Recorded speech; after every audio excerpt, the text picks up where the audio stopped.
آج ہم یہ جائزہ لیتے ہیں کہ انسان ہنستا کیوں ہے اور روتا کیوں ہے۔ ہنسنے کی ویڈیو آپ اس سے پہلے ملاحظہ فرما چکے ہیں۔ اب ہم یہ اس بات کا جائزہ لے رہے ہیں کہ انسان روتا کیوں ہے۔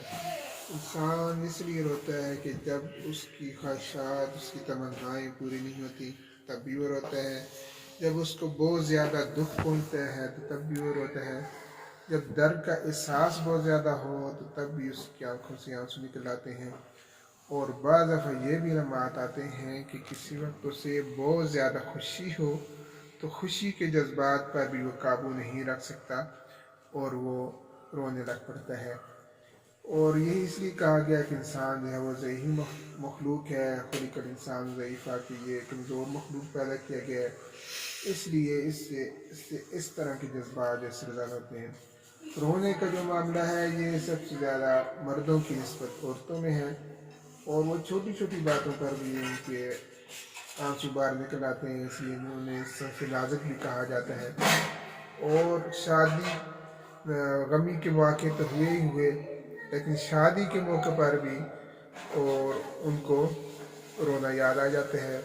اور کسی کو بہت زیادہ خوشی محسوس ہو، کسی ان کے بچے کو کامیابی محسوس ہو تو تب بھی ان کو رونا آ جاتا ہے۔ اور مریض کو اگر وہ رخصت کر رہے ہوں آپریشن کے لیے اور کسی اور علاج معالجے کے لیے تو تب بھی رونا آ جاتا ہے۔ اور مائیں جو ہے جب بچوں کو بیرون ملک رخصت کرتی ہیں تو تب بھی رونا آتا ہے۔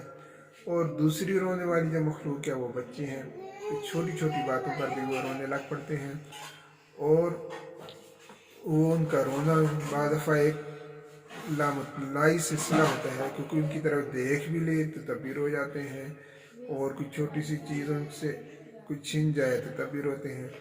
یہ رونا انسان کے دلی جذبات کا اظہار ہے، لیکن بہت زیادہ رونا جو ہے وہ بھی ایک طرح کی بیماری ہم اسے کہہ سکتے ہیں، اور بالکل نہ رونا بھی یہ کہہ لیں کہ دل کی سختی کی علامت ہے۔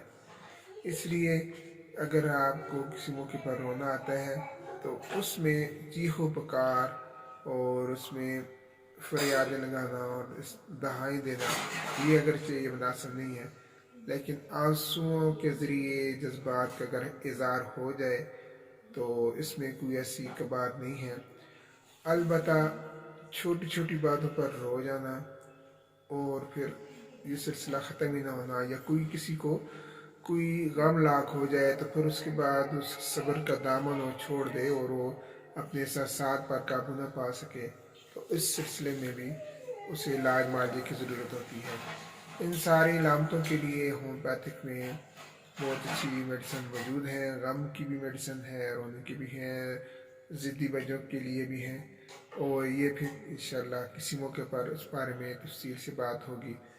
آئندہ آنے والی ویڈیو تک خدا حافظ۔